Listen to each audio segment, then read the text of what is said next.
Un gigante irrumpe en el escenario de la historia como la descarga de un mosquete. Luchando contra siglos de ignorancia y aislamiento, conseguirá liberar a millones de personas de la Edad Oscura y forjar una nueva nación. Sus tácticas son conocidas y temidas. Su objetivo, hacer entrar a la vieja Rusia en el mundo moderno e incluir su nombre en los anales de la historia. Pedro el Grande. En las vastas y desoladas llanuras de Rusia, el tiempo transcurre muy lentamente. La llegada del siglo XVIII señala el inicio de una nueva era, pero Rusia parece anclada en el tiempo y el progreso es nulo. En cambio, en otras partes del continente surgen grandes naciones. Holanda está construyendo uno de los mayores imperios del mundo, y Suecia está organizando un ejército invencible. Pero para el pueblo ruso nacido en una tierra gigantesca, Europa es un horizonte lejano, más allá de su imaginación. Sin embargo, 1682 está destinado a ser un año muy singular, un año en el que Rusia se verá obligada a adelantar las manecillas de su reloj. Marca el inicio de la ascensión al poder de un hombre extraordinario, el zar Pedro. Hombre de gran corpulencia, de más de 2 metros de altura, Pedro llevará a cabo transformaciones colosales para situar a Rusia a la altura del resto de Europa. Pero no iba a ser empresa fácil. Rusia, una nación con 8 millones de campesinos, es una reliquia de la Edad Media. Es el país más atrasado de Europa, política, económica y tecnológicamente.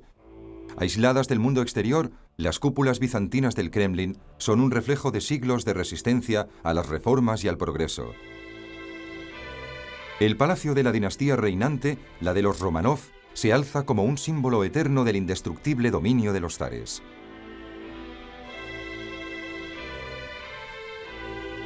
Ellos ostentan el poder de decidir sobre la vida y la muerte de millones de personas. Su voluntad es ley. Pero incluso en la larga historia de Rusia no ha habido ningún gobernante con una ambición de poder tan excepcional. El reinado de Sofía Románov comenzó tal como terminaría, en un baño de sangre. En 1682, el zar murió, dejando a 2 jóvenes herederos. Entonces Sofía tomó la iniciativa. Con una combinación de mentiras y promesas, indujo a los guardias de palacio, conocidos con el nombre de Streltsy, a asaltar el Kremlin y hacerse con el poder. Arrancados de sus camas y acosados como animales, los enemigos de Sofía fueron aniquilados sin compasión.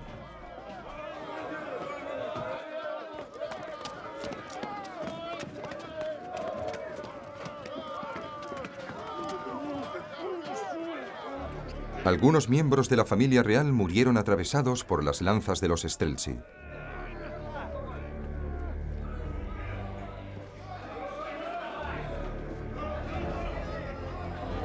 Testigos de tanta brutalidad fueron la madrastra de la propia Sofía, Natalia, y su hijo Pedro.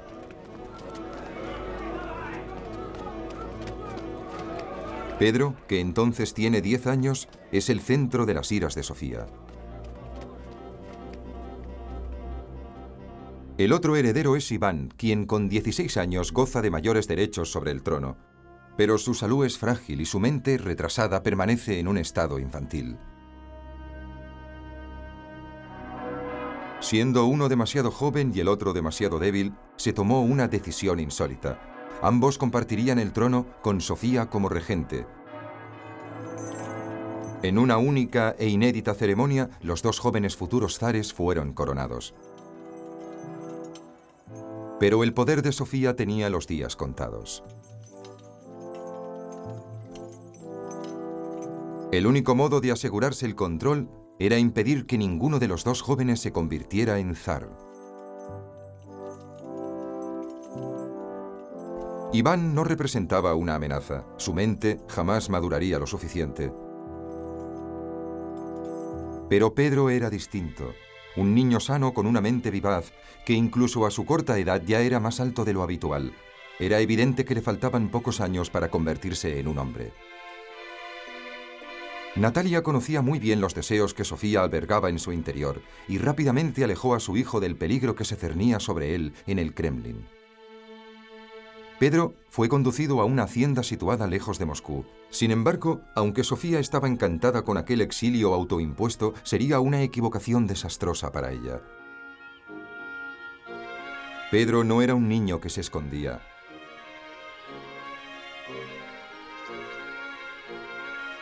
Era un zar en proceso de formación, y el campo se reveló un lugar óptimo para su desarrollo.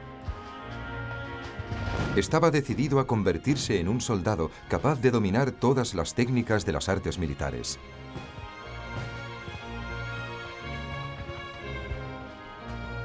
A los 11 años ya sabía disparar un cañón. A los 13 manejaba pistolas y mosquetes con gran habilidad. Muchos de sus instructores eran oficiales extranjeros que vivían en un enclave germánico cercano a su residencia. Con su ayuda, reclutó a 600 jóvenes y los convirtió en un disciplinado ejército. Incluso organizó maniobras militares utilizando armas y munición real. En una de ellas murieron una veintena de soldados. Para crear un ejército verdaderamente profesional, no uno basado en los derechos hereditarios, Pedro se enroló como tamborilero. Estaba convencido de que el rango militar debía basarse en el valor y la experiencia y no en el origen aristocrático del individuo. Cada nueva demostración de talento y madurez era como una puñalada al atemorizado corazón de Sofía. Para ella, Pedro era como el huevo de una serpiente. ¿Cuánto tardaría en romper el cascarón? En 1689, Sofía ya no pudo aguantar más. Tras 7 años en el poder, su obsesión por Pedro había degenerado en paranoia. Tenía el convencimiento de que el joven estaba organizando una rebelión contra ella y, como en una repetición compulsiva de su primer golpe de Estado, llamó a la guardia de palacio. Pedro se dio cuenta pronto del grave peligro que había amenazado su niñez. Los guardias de palacio yendo contra él.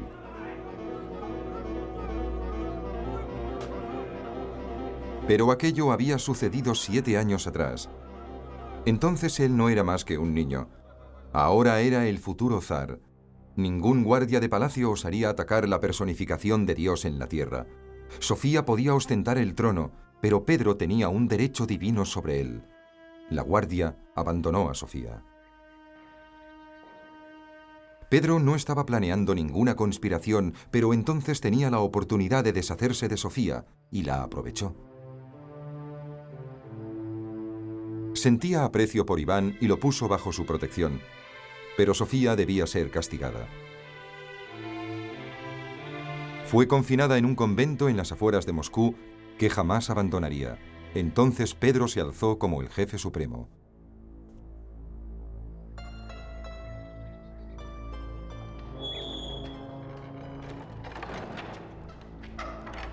Ahora, el zar tenía vía libre y se preparaba para iniciar un nuevo capítulo en la historia de Rusia.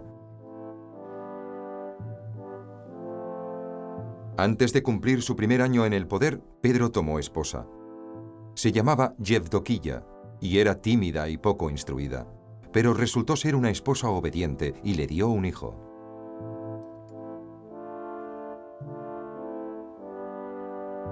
Pedro tenía ya una familia, un heredero y había puesto orden en los asuntos del trono. Ahora debía afrontar un nuevo reto, dar la espalda a 1000 años de tradición rusa y levantar un nuevo y poderoso imperio en los inmensos y salvajes territorios del este.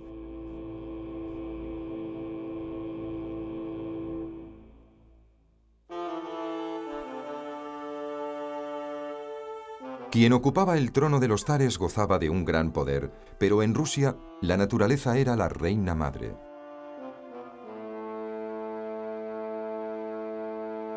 En un país de montañas imponentes, lagos enormes y ríos majestuosos, la mayor parte del territorio aún no había sido explorada.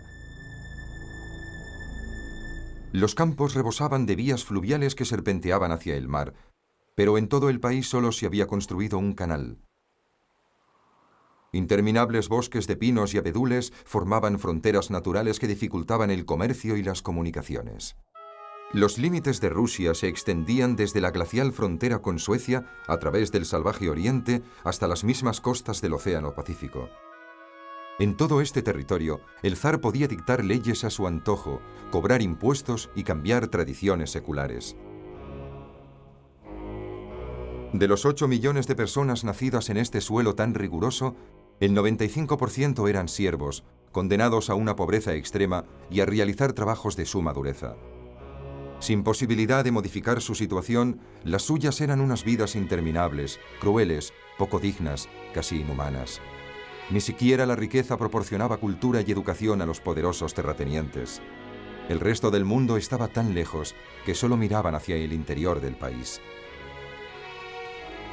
Y los escasos conocimientos que llegaban del exterior entraban con gran lentitud. Los despiadados paisajes de Rusia desafiaban a cualquiera que intentara conquistarlos. Los caminos eran poco más que senderos, y los que se atrevían a recorrerlos debían librar una permanente batalla contra la nieve y el barro.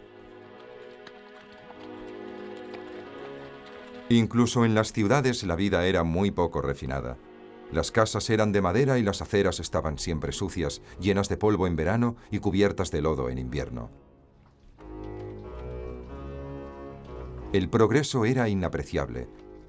Los campesinos eran analfabetos, disponían de pocas herramientas de trabajo y carecían de visión de futuro. Vivían gracias a los exiguos frutos que les daba la tierra y tenían que arrancar cada bocado de un suelo empobrecido.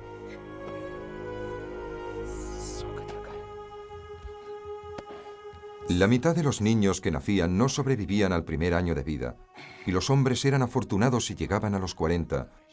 La principal fuente de energía de Rusia seguía siendo la fuerza muscular, y los siervos eran el mayor signo de opulencia. Esta era la Rusia que heredó Pedro, un país en donde la gente vivía encerrada en sí misma y daba la espalda al progreso. Solo había un lugar que era diferente. A unos 5 kilómetros de Moscú, las espléndidas casas de piedra de un próspero enclave identificaban el llamado suburbio germánico, donde habitaba la mayor parte de los extranjeros. Aquí, los edificios eran luminosos y modernos, altos y espaciosos, construidos con los últimos avances en diseño y tecnología. Y precisamente era tecnología lo que Pedro anhelaba.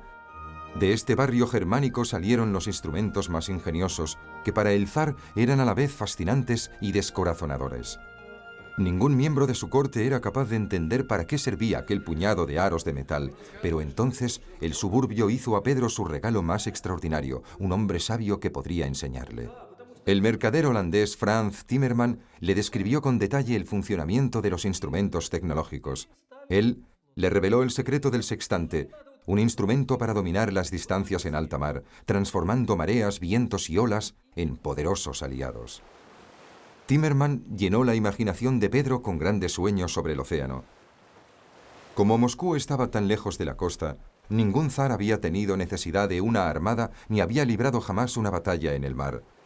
Pero Pedro no era como los demás zares. Si el resto de Europa dominaba los mares, él también lo haría.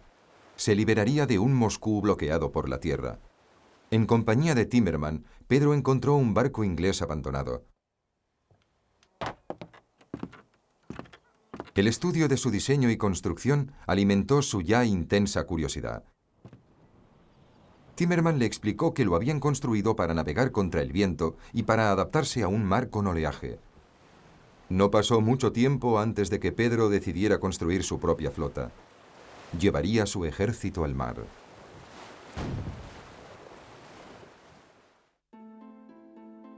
Pedro ordenó la construcción de 5 barcos en un lago situado a más de 100 kilómetros de Moscú, la extensión de agua más cercana a la capital. Tras aprender las técnicas de carpintería, trabajó sin descanso bajo la supervisión de los constructores europeos. Se sentía orgulloso de lo que había aprendido y quiso dejar huellas de su intervención. 4 años después, en el verano de 1693, realizó un viaje de casi 1000 kilómetros hasta Arcángel, en la costa septentrional de Rusia. Centró su máxima atención en esta ciudad por una sola razón: tenía un puerto. Por primera vez en su vida, Pedro contemplaba el mar. Aquí establecería su base de operaciones, desde la que botaría su flota. Apenas a 200 kilómetros del círculo polar, Arcángel permanece cubierto por el hielo durante 6 meses al año. Pero con el verano llegó el deshielo, y Pedro pudo realizar un deseo largo tiempo anhelado. A bordo de su nave, la San Pedro, escoltó a una flota de barcos mercantes ingleses y holandeses que se dirigían a Europa. Les acompañó a través del Mar Blanco hasta el Océano Ártico. Solo entonces dio media vuelta y regresó a regañadientes. Con todo, la singladura fue un éxito rotundo. Pedro era el primer zar en navegar por el mar. Aquel día trazó un nuevo rumbo para Rusia. Pero Rusia no tenía ningún deseo de cambiar de rumbo. Tras él, su imperio continuaba encerrado en los muros del odiado Kremlin. Su deber le obligaba a volver a la sofocante vida de Moscú.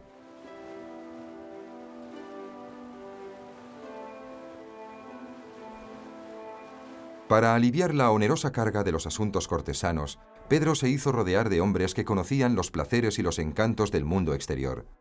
Muchos de ellos eran extranjeros del barrio germánico, oficiales que se entrenaban en sus regimientos o capitanes de barco que fascinaban a Pedro con las aventuras de sus viajes.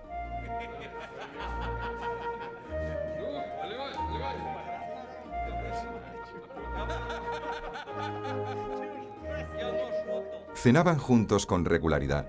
Las veladas se prolongaban hasta el amanecer y a veces incluso más. Bebían cerveza y vodka en grandes cantidades, y el zar era el mejor bebedor de todos. A Pedro le gustaban las juergas. Él y sus amigos se autodenominaban la Compañía Alegre, un mote inocente para un grupo de locos borrachos y bromistas crueles.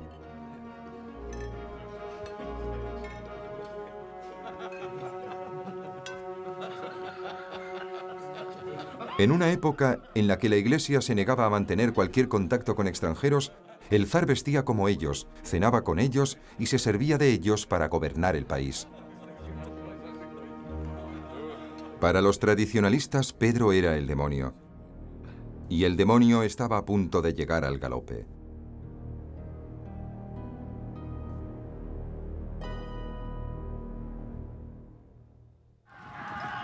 Cada año, los jinetes tártaros sembraban el terror por toda Ucrania.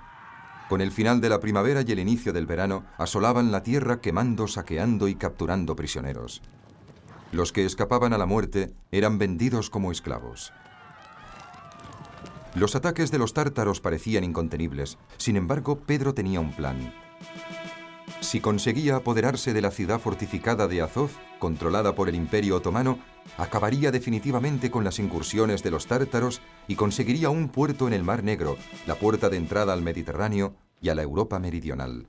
Con ese objetivo, Pedro marchó con un ejército de 150.000 hombres hacia Azov, situada a 800 kilómetros de Moscú.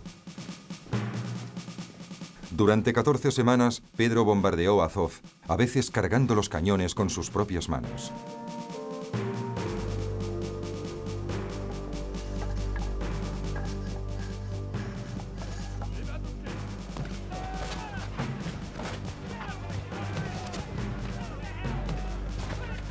Pero el ataque estaba condenado al fracaso desde el principio. Pedro había vulnerado la regla número 1 del asedio de una ciudad: rodearla y aislarla completamente del exterior.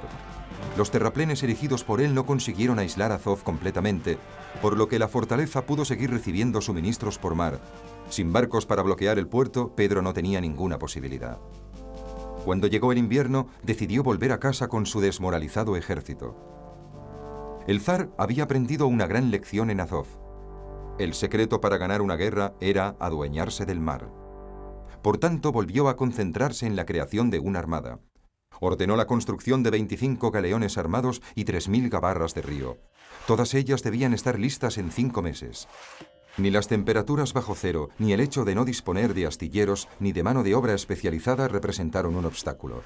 Pedro construyó primero los astilleros y después comenzó a trabajar. Cuando la primavera hizo eclosión, también lo hizo su armada.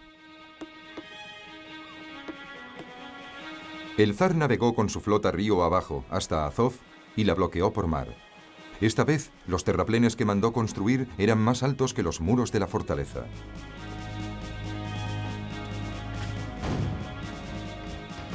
El bombardeo fue devastador. Con la toma de Azov, Pedro se ganó la admiración y el respeto de toda Europa y se reafirmó en su apasionada fe en el poder naval. Rusia tenía una nueva fuerza militar y un nuevo héroe. Pedro contaba solo con 24 años. La columna que entró victoriosa en Moscú, que se extendía varios kilómetros, tenía el sello inconfundible de la personalidad del zar. El pueblo lo buscaba en vano con la mirada. Jinetes con banderas ondeando al viento y generales en lujosos carruajes desfilaron por la ciudad de Moscú, pero parecía que el zar no estaba con ellos. Sin embargo, cerrando la marcha, codo a codo con sus hombres, había un soldado que destacaba sobre los demás: el sargento de artillería Pedro Romanov. Tras regresar a Moscú, el tiempo parecía no haber transcurrido para Pedro, que seguía imaginando viajes y aventuras. Europa era todavía un territorio inexplorado para él. Las historias contadas por su cohorte de amigos extranjeros, lejos de satisfacer su curiosidad, habían alimentado su deseo de ver Europa con sus propios ojos. Pedro estaba a punto de adoptar una extraordinaria línea de conducta. Si en el pasado algún zar había cruzado las fronteras de Rusia, había sido en nombre de la guerra. Pero ahora Pedro se embarcaba en una misión muy distinta. Iba a Europa en busca de ideas, conocimientos y hombres de talento. En marzo de 1697 abandonó Moscú. La pompa y la ceremonia también quedaron atrás. Pedro no viajó como un monarca, sino de incógnito, como un hombre cualquiera, mezclado entre un séquito de 250 compañeros de viaje. En primer lugar, Pedro fue a la costa del mar Báltico, a la ciudad de Riga, en aquel tiempo en poder de los suecos. Después dirigió su marcha hacia el sur. Tras una visita apresurada a Berlín y Hannover, llegó a su anhelada meta, la ciudad que quería contemplar tan ansiosamente: Ámsterdam. Ámsterdam era la ciudad más rica del mundo, el ejemplo más emblemático del genio occidental. La ciudad había sido construida sobre unas marismas. Drenando la tierra y levantando diques, los holandeses habían hecho retroceder al mar. Las casas holandesas, que eran la envidia de toda Europa, eran fruto del mismo prodigio de ingeniería. Largas hileras de edificios bordeaban una red de canales que transportaban personas y mercancías por toda la ciudad. Pero tras la belleza de su arquitectura y el suave perfil de sus canales se escondía una verdadera potencia.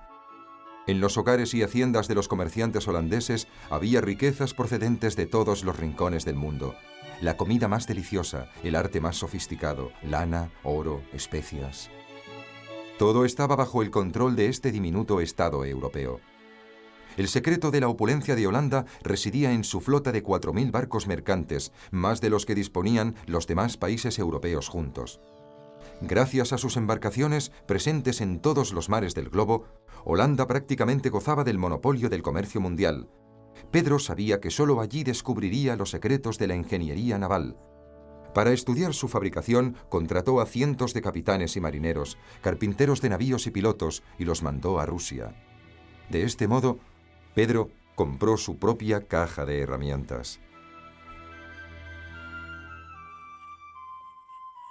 Ningún constructor de barcos trataría al zar de Rusia como un mero aprendiz, de modo que Pedro mantuvo su identidad en secreto y trabajó como simple carpintero bajo el nombre de Pedro Mikhailov.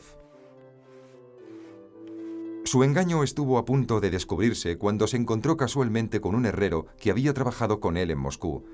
Pero el herrero le guardó el secreto e incluso le ayudó a encontrar un alojamiento convenientemente humilde, encajonando los 2 metros de envergadura de Pedro en 2 pequeñas habitaciones.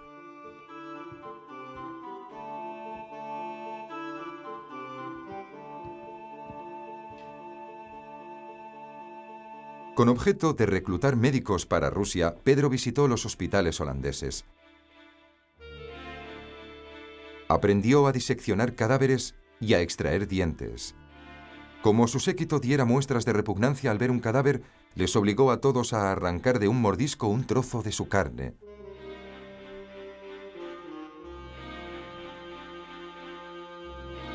Cuando Pedro descubrió la odontología, sus acompañantes aprendieron a no quejarse por un simple dolor de muelas.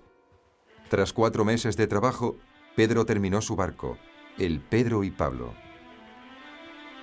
Antes de regresar a Rusia, un almirante holandés le ofreció una fiesta de despedida destinada a complacer al excéntrico zar, un simulacro de batalla naval que dio a Pedro una tentadora visión de las intensas emociones de la guerra en el mar. Pero los recuerdos que llevaría consigo no serían solo los del combate. Pedro había visto el futuro y no iba a retroceder. Invitado por el rey Guillermo III, viajó hasta Londres, en donde el arquitecto más prestigioso de Inglaterra, Sir Christopher Wren, se hallaba construyendo la Catedral de Saint Paul. Visitó el Observatorio Real para hablar con los astrónomos. Y de la Casa de la Moneda Real y del Arsenal adoptó ideas para fabricar monedas y cañones. Cerca de los astilleros, Pedro se hospedó en la casa del periodista John Evelyn. Todavía pendencieros y bárbaros, el zar y sus amigos la destrozaron.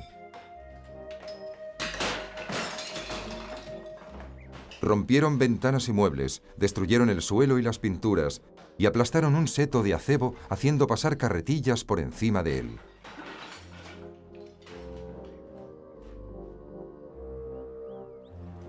Los desperfectos se descubrieron cuando el zar ya se había marchado.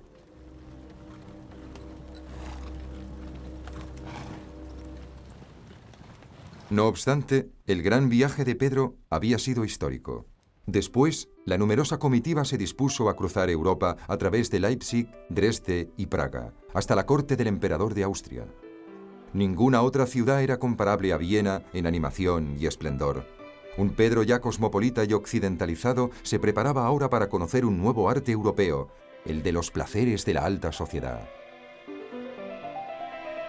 Pero cuando aún estaba a más de 1500 kilómetros de Moscú, Pedro recibió malas noticias. La guardia de palacio se había sublevado. Volvió a casa a toda prisa, deteniéndose solo para cambiar de caballo. Cuando llegó a Cracovia, en Polonia, supo que la revuelta se estaba sofocando. Para cuando el zar puso los pies en Rusia, 18.000 prisioneros estaban encadenados en las mazmorras. Sus generales le informaron de que aparentemente la guardia se había rebelado a la orden de dejar Moscú para combatir contra los turcos. Pero a Pedro no le satisfizo esa versión y quería saber toda la verdad. Estaba convencido de que tras el levantamiento se ocultaba una conspiración de mayor calibre. Conseguiría saber la verdad utilizando todos los medios a su alcance.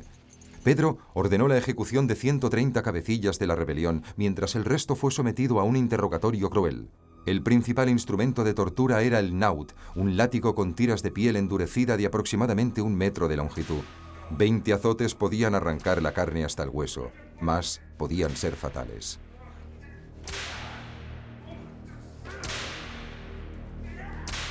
Después, la espalda en carne viva podía ser rematada con hierros candentes o asada lentamente con brasas.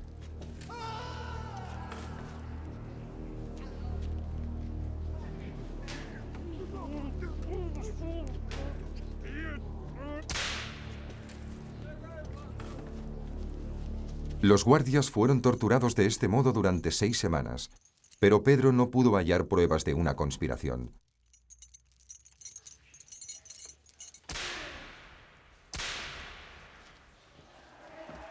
Pese a todo, mandó colgar a cientos de rebeldes de los muros del Kremlin.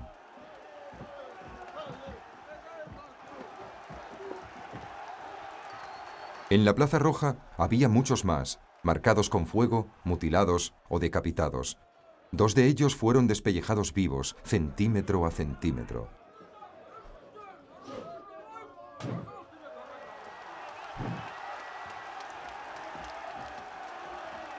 El zar mató a 5 de los traidores con sus propias manos. Pedro tenía la firme sospecha de que Sofía era la instigadora de la rebelión. En el convento donde estaba confinada, hizo colgar a 200 más, 3 de los cuales eran sospechosos de ser amantes de Sofía. Estos fueron ejecutados ante su ventana y sus cuerpos permanecieron allí colgados durante todo el invierno.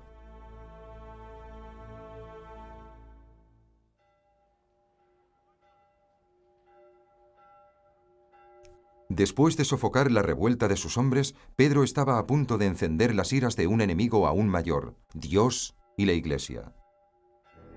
La Iglesia rusa era la protectora de la tradición. La vida se desarrollaba al ritmo de sus campanas.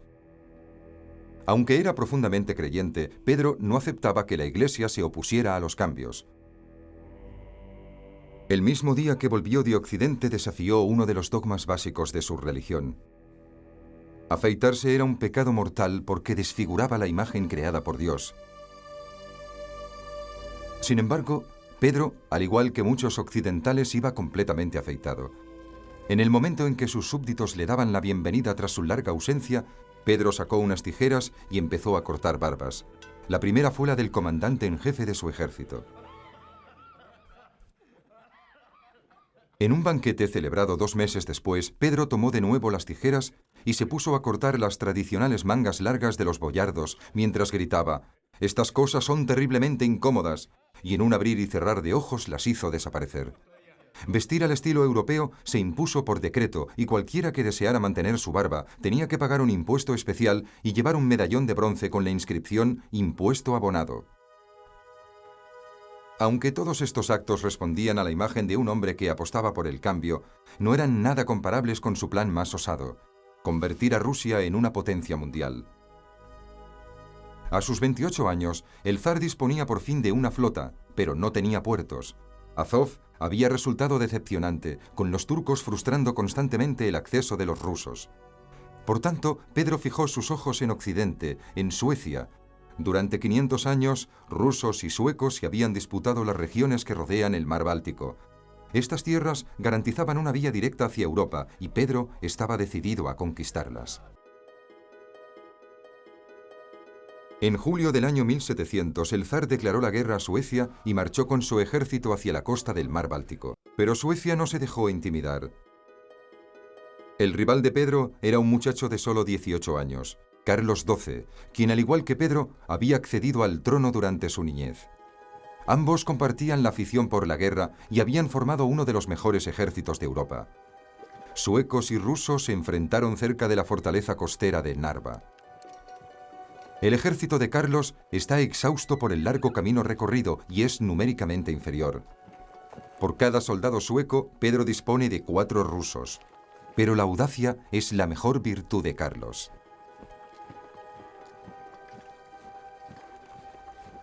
Carlos decide atacar las posiciones rusas.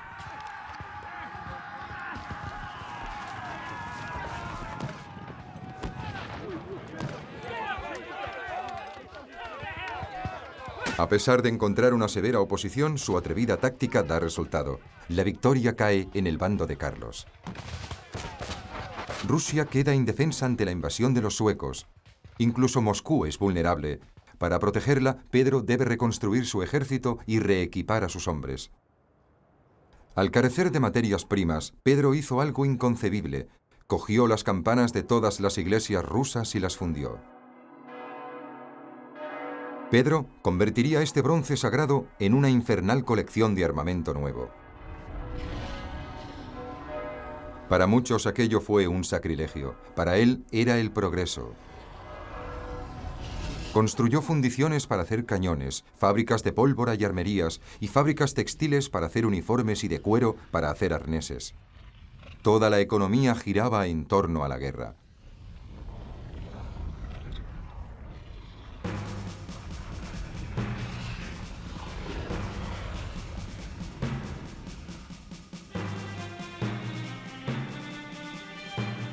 En verano de 1701, Pedro tuvo un golpe de suerte. Carlos dio la espalda a Rusia para concentrar sus esfuerzos contra Polonia, que la consideraba una amenaza mucho más peligrosa. Este cambio de estrategia dejó las escasas fuerzas suecas del mar Báltico a merced del ejército ruso. En una sola noche de 1703, Pedro hizo bombardear la fortaleza de Niensans, que cayó. Pedro ya había obtenido lo que anhelaba, una salida al mar Báltico. Se sentía victorioso. Para celebrarlo, anunció que construiría una ciudad. La tierra era húmeda y pantanosa, pero las imágenes de Ámsterdam levantadas sobre unas marismas arrebatadas al mar aún seguían frescas en la memoria de Pedro. Si los holandeses lo habían conseguido, él también lo haría. Un día, aquella nueva ciudad se convertiría en capital de Rusia y en la puerta de entrada a Occidente. Muchos de los rusos encargados de construirla no solo colocaron los cimientos de la ciudad, sino que cavaron sus propias tumbas. Sobreexplotados y mal alimentados, perecieron víctimas del escorbuto, la disentería y la malaria.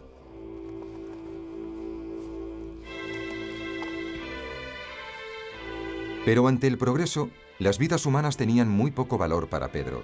Era un sacrificio necesario. Sin disponer de herramientas, solo el miedo hacía seguir trabajando a los obreros. Los que intentaban escapar sufrían mutilaciones o eran encarcelados.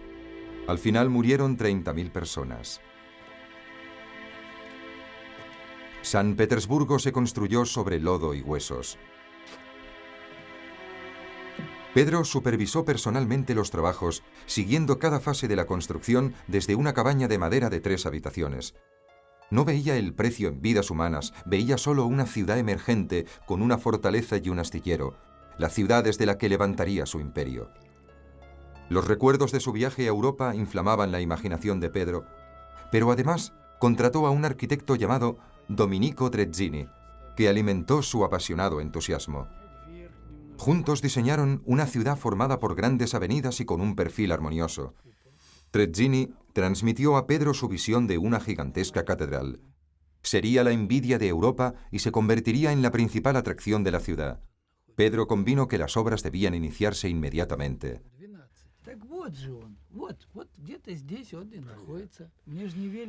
Pero no todo el mundo compartía su punto de vista. Los rusos estaban horrorizados ante el enorme coste en vidas humanas y en dinero. Cuando Pedro ordenó construir un edificio de piedra en la lejana San Petersburgo a todos los nobles del país, 2/3 partes de sus fortunas se fueron en gastos. Todos los materiales tenían que importarse, comenzando con las piedras. Con todos los barcos y todos los carros llegaban nuevos suministros. Igualmente problemáticos eran los albañiles. Pedro lo resolvió exigiendo que le mandaran más trabajadores y que no se construyera ninguna otra casa de piedra en ningún lugar de Rusia, a excepción de San Petersburgo. Entonces, los albañiles acudieron en tropel a la ciudad. También los habitantes escaseaban. Dado que ningún ruso elegiría vivir voluntariamente en un pantano, el zar invitó a su corte a trasladarse a su capital, invitación que resultaba peligroso rechazar. Nadie se negó. La ciudad se llenó de grandes músicos, escritores, artistas. Estaba destinada a ser la ciudad del futuro. Pero mientras la metrópoli crecía, la amenaza de la guerra se cernía sobre el Báltico. San Petersburgo podía ser destruida y devuelta al mar. Se preparaba una nueva campaña. En 1708, el espectro de Carlos XII de Suecia volvió a obsesionar a los rusos. Carlos tenía un asunto pendiente con Pedro y estaba listo para invadir Rusia. Pero Pedro también estaba preparado. Si Carlos pensaba que podría aprovisionar a sus soldados saqueando los lugares que encontrara durante el camino, estaba equivocado. Ante el ejército sueco, Pedro había sembrado un campo de desolación de más de 150 kilómetros. Los pueblos habían sido deshabitados y destruidos y la comida escondida. La devastación obligó a Carlos a desviarse hacia el sur, hasta Ucrania, alejándose así de Moscú. Pedro continuó con su táctica de tierra quemada. Ordenó que cada casa fuera quemada, cada puente derribado y cada campo devastado. Allí donde Carlos mirara, solo encontraba ruinas. Para salvar Rusia, ningún sacrificio era demasiado grande. Ahora Carlos debía enfrentarse a su enemigo más cruel, el invierno ruso. La nieve cubrió el suelo durante 6 largos meses. Los árboles morían. Los pájaros caían en pleno vuelo y los centinelas quedaban congelados en sus puestos de guardia. El hambre, el frío y los ataques de los rusos en pequeños grupos hacían estragos en las filas suecas. Al llegar la primavera, el joven rey había perdido la mitad de su ejército. En 1709, los 2 ejércitos convergieron en Poltava. La astucia de Pedro era equiparable a la audacia de Carlos. El zar provocó al soberano sueco para que atacara una posición aparentemente desprotegida y solo en el último momento Carlos descubrió que estaba fuertemente defendida. Para poner su plan en marcha, Pedro había hecho excavar una inmensa trinchera cuadrada. Después, había colocado sus cañones junto con 40.000 soldados de infantería y caballería. La táctica era arriesgada, pero Pedro estaba resuelto a ponerla en práctica.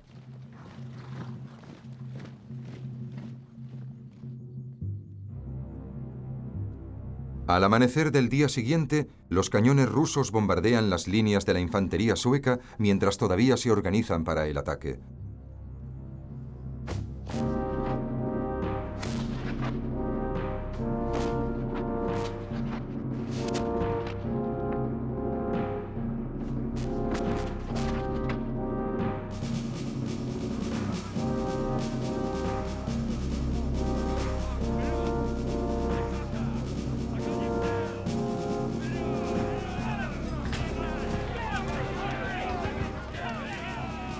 A medida que los suecos avanzan, su suerte empeora por momentos.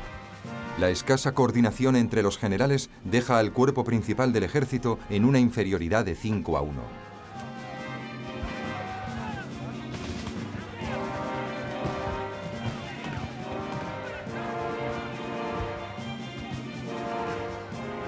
Otra desventaja es la ausencia de Carlos, que ha sido herido en el talón de Aquiles días atrás y no se encuentra en condiciones de dirigir a sus tropas.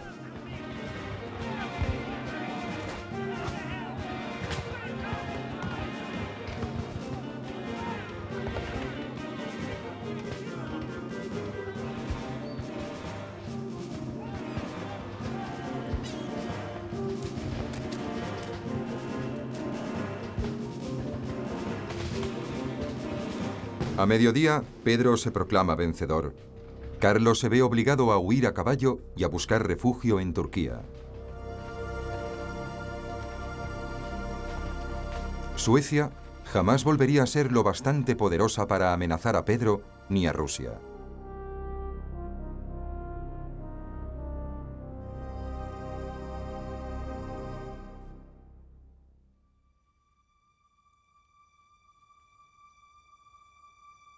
La última batalla de Pedro no le enfrentó con ninguna monarquía extranjera, sino con un miembro de su propia familia. Si como conquistador no tenía rival, como padre era un desastre. La relación con su hijo Alexis es fría y distante. Alexis es todo lo que Pedro no es: débil, piadoso y conservador. Educado por su madre según los designios de la Iglesia, detesta y teme a su padre, buscando refugio en la religión y el alcohol. Finalmente, Pedro le da un ultimátum: o se prepara para gobernar o dedica su vida a servir a Dios en un monasterio. Alexis opta por una tercera solución: huye. Marcha primero a Viena y luego a Nápoles, donde se esconde. Pero los ministros de Pedro le descubren y le obligan a volver para enfrentarse a la ira de su padre.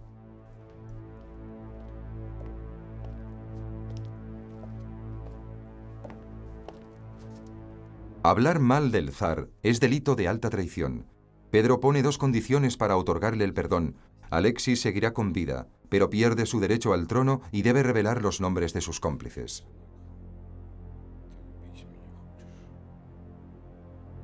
La decisión de Pedro fue tan radical porque sospechaba que había una conspiración de mayor envergadura. Encarceló a su hijo en San Petersburgo y azotó, ejecutó o exilió a cualquiera que pudiera haber estimulado el intento de rebelión de Alexis.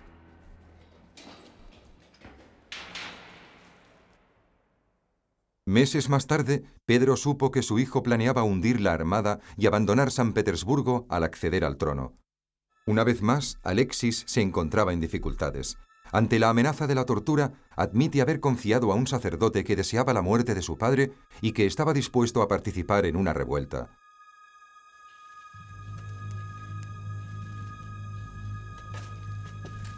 Sus palabras sellaron su destino. Alexis es acusado de traición y torturado.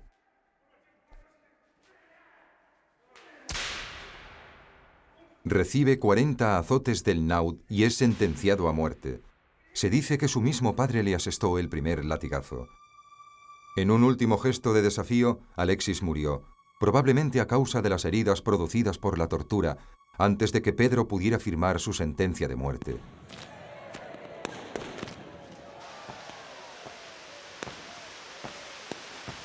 La vida continuó para Pedro. Al día siguiente de la muerte de su hijo, organizó un banquete para celebrar el 9º aniversario de su victoria sobre Carlos de Suecia. Pedro se permitió todo tipo de placeres. No obstante, los años de duro trabajo y de excesos con la bebida empezaban a pasarle factura. El que antaño había parecido un superhombre, ahora daba la impresión de ser peligrosamente mortal.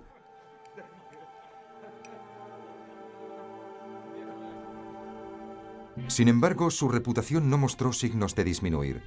En 1721, el Senado ruso obsequió a Pedro con 3 nuevos títulos.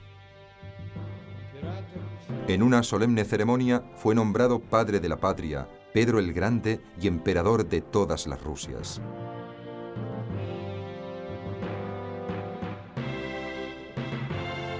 El mismo Pedro fue el artífice de su fortuna.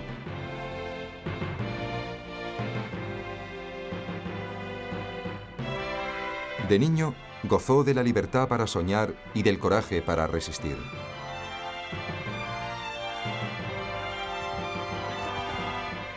Tuvo la visión suficiente para concebir grandes reformas y la energía para llevarlas a cabo.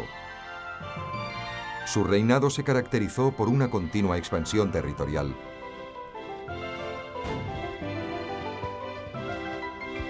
Después de 21 años de guerras, había creado un ejército moderno y la primera armada de Rusia. Construyó puertos, fortalezas y una nueva capital. Cambió la faz de Rusia para siempre.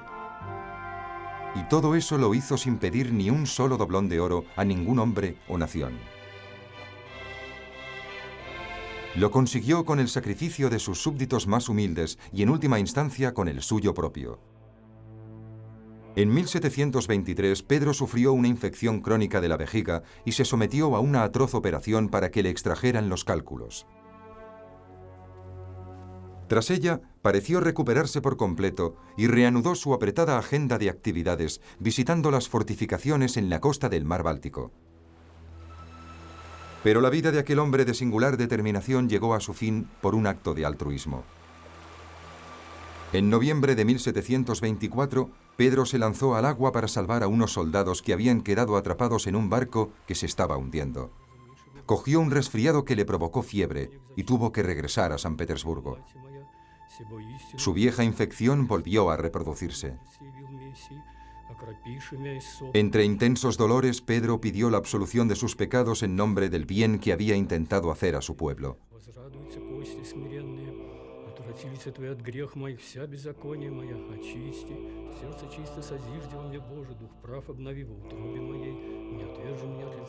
En la mañana del 28 de enero de 1725, Pedro entró en coma y murió. Tenía 53 años.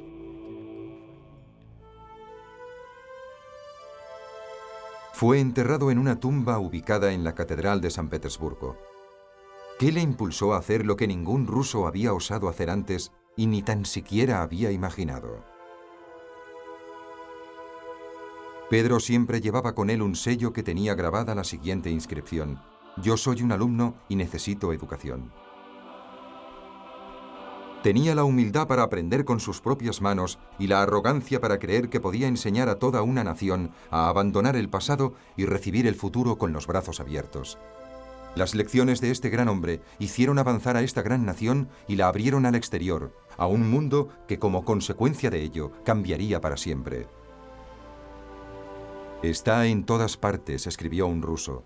«Me niego a creer que solo había un Pedro y no varios Pedros el Grande».